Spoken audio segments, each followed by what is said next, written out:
ជំរាបសួរបងប្អូនអរគ្នាថ្ងៃនេះឲ្យបងខ្ញុំគាត់ឆាមីហូបអញ្ចឹងណាបងប្អូនព្រោះឲ្យដឹងទៅស្លោអី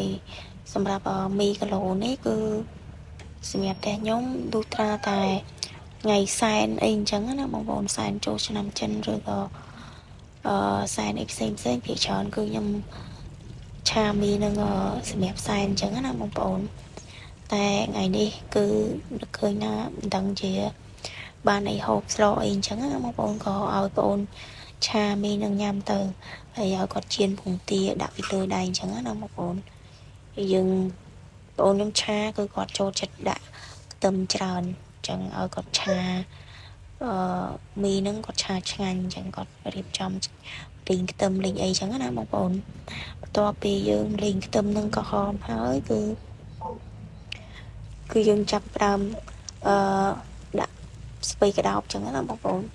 គឺបន្លែគឺខ្ញុំដាក់ស្ពៃក្តោបហើយដោយសារបងអូនខ្ញុំគាត់អត់ចេះញ៉ាំសណ្ដែកអញ្ចឹងណាអញ្ចឹងក៏ដាក់ស្ពៃក្តោបជាបន្លែអញ្ចឹងទៅបងប្អូនអញ្ចឹងយើងឆាឲ្យស្ពៃក្តោបនឹងរៀងឆ្អិនតិចទៅចាំយើង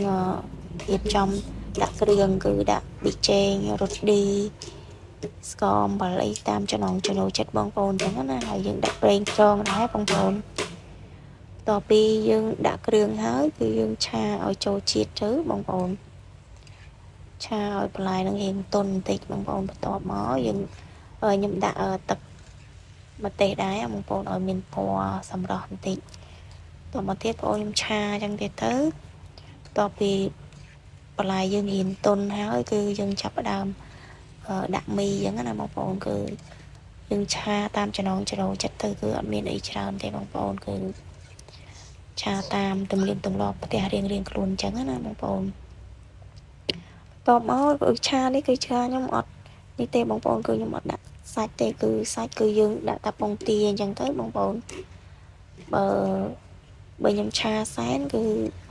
ដាក់សាច់គោដែរអញ្ចឹងណាបងប្អូនឬបង្គាអញ្ចឹងទៅតែនេះគឺខ្ញុំអត់ដាក់ទេគឺឆា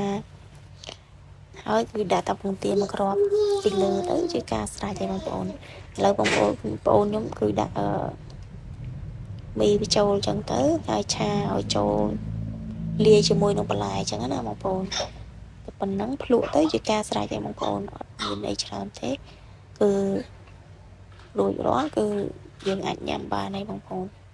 អូខេបងប្អូនវីដេអូខ្ញុំគឺមានតែប៉ុណ្្នឹងទេចាំជួបគ្នានៅវីដេអូក្រោយទៀតបាយបាយ